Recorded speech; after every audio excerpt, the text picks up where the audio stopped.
Halo semuanya, kami dari kelompok 6, mata kuliah Hukum Bisnis dan Perseroan, kelas E, dengan dosen pengampu, Bapak Bagus Rahmanda, SHM Hum, akan menjelaskan materi mengenai hubungan pengusaha dan pembantu pengusaha di dalam perusahaan dan di luar perusahaan. Namun sebelumnya, izinkan kami untuk memperkenalkan diri masing-masing anggota dari kelompok 6. Yang pertama, saya sendiri ada Rezaldi Berliansyah dengan 3 digit NIM terakhir 149. Dengan saya Davina Amalia Putri dengan NIM akhir 237. Dengan saya Naila Imara dengan NIM akhir 231. Dengan saya Triana Zafira dengan NIM akhir 233. Dengan saya Nagila Hamida dengan NIM akhir 143. Selamat menonton. Menurut KBBI, perusahaan merupakan kegiatan yang diselenggarakan dengan peralatan atau dengan cara teratur dengan tujuan mencari keuntungan, dengan menghasilkan sesuatu, mengolah atau membuat barang-barang, berdagang, memberikan jasa, dan lain-lain. Menurut Undang-Undang Nomor 3 Tahun 1982, setiap bentuk badan usaha yang menjalankan sejenis usaha yang bersifat tetap, terus-menerus didirikan, bekerja, berkedudukan di wilayah negara Indonesia dengan tujuan untuk memperoleh keuntungan atau laba. Sedangkan menurut para ahli Molengraf, perusahaan adalah keseluruhan perbuatan yang dilakukan secara terus-menerus bertindak keluar untuk memperoleh penghasilan dengan cara memperdagangkan atau menyerahkan barang atau mengadakan perjanjian perdagangan. Menurut ahli Polak, baru dapat dikatakan perusahaan apabila diperlukan perhitungan laba dan rugi yang dapat diperkirakan dan dicatat dalam pembukuan. Kalian udah gak asing lagi nih sama istilah pengusaha. Tapi apa sih pengusaha itu?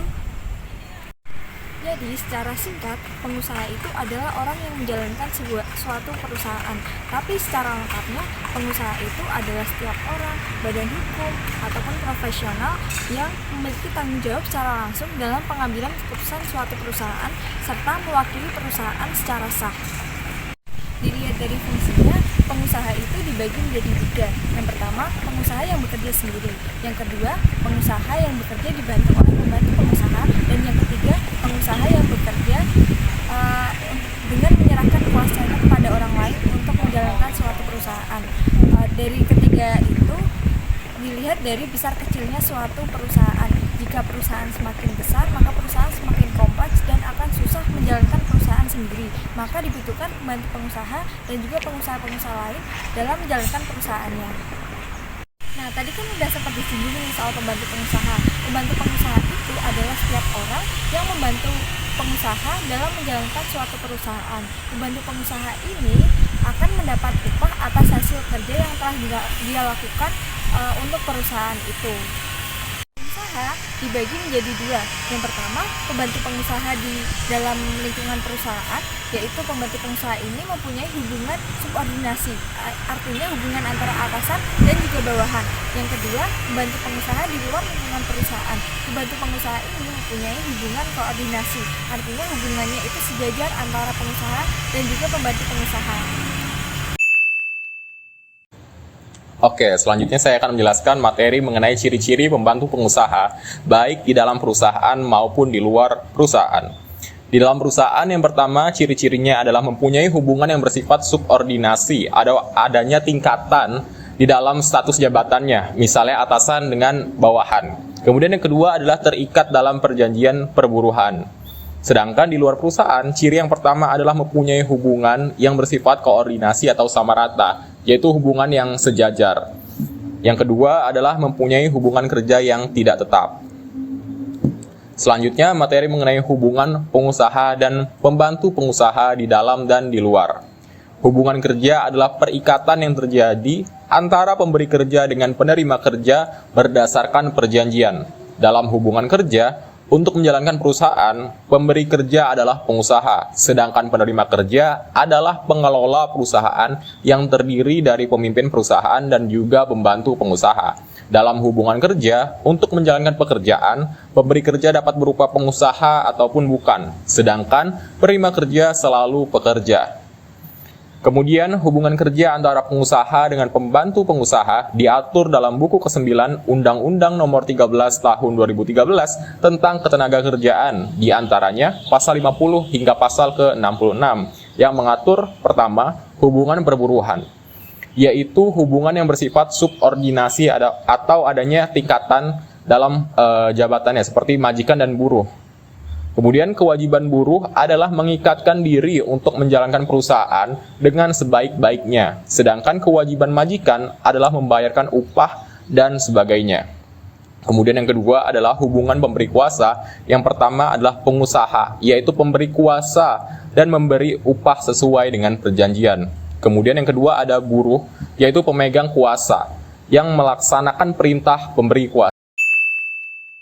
Setelah tadi membahas tentang pengertian perusahaan, pengertian pengusaha, pengertian pembantu pengusaha, serta ciri-ciri dari pembantu usaha, sekarang kita akan membahas tentang perjanjian kerjanya.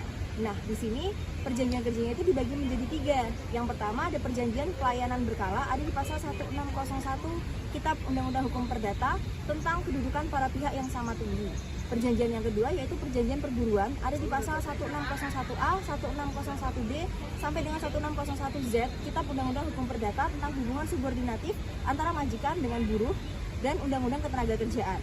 Perjanjian yang ketiga ada perjanjian pemborongan, ada di pasal 1601B sampai 1604 hingga 1617 Kitab Undang-Undang Hukum Perdata. Baik, materi selanjutnya akan kita bahas yaitu jenis-jenis dan contoh pembantu pengusaha di dalam dan di luar perusahaan. Yang pertama kita akan bahas yaitu pembantu pengusaha di dalam perusahaan. Itu ada 5. Yang pertama ada pelayan toko, yang kedua ada pekerja keliling. Pekerja keliling itu apa sih? Pekerja keliling adalah orang yang berkeliling di luar kantor untuk memperluas dan memperbesar perjanjian jual beli dengan pihak ketiga. Yang ketiga contohnya itu ada pengurus filial. Apa sih pengurus filial itu?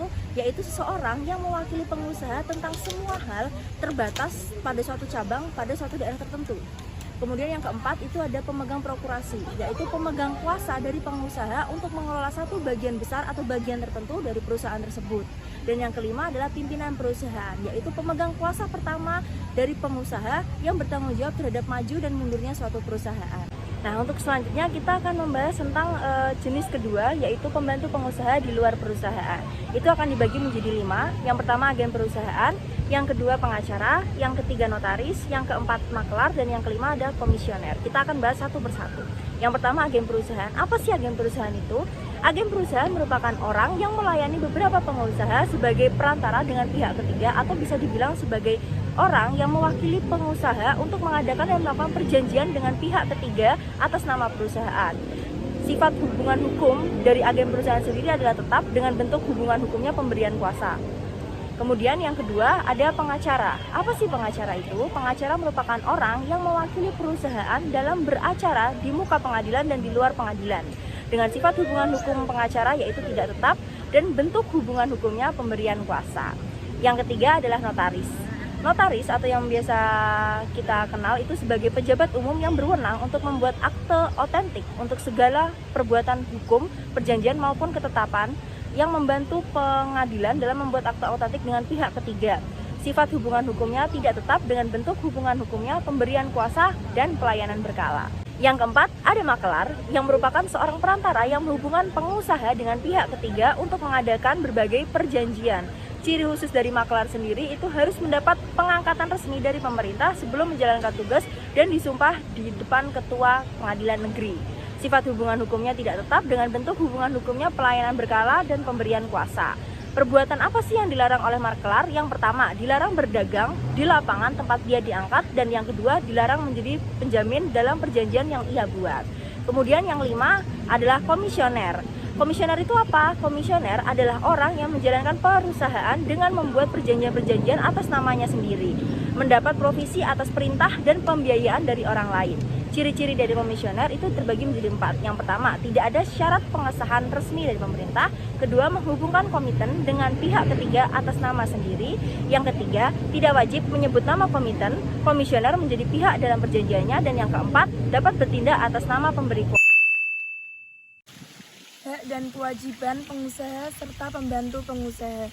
Hak kewajiban pengusaha berhak sepenuhnya atas hasil kerja pekerja, memberikan pelatihan kerja, memberikan izin kepada buruh apabila berhalangan hadir, dilarang mempekerjakan buruh lebih dari 7 jam per hari, serta pengusaha dilarang memberikan upah kepada buruh dengan upah yang rendah.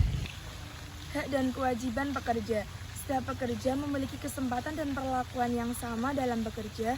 Setiap pekerja berhak untuk istirahat dan memiliki hak cuti, menerima upah lembur jika melebihi waktu kerja. Setiap pekerja memiliki perlindungan atas keselamatan kerja. Setiap pekerja berhak menerima upah yang layak bagi kemanusiaan, serta setiap pekerja wajib menaati peraturan yang dibuat oleh pengusaha.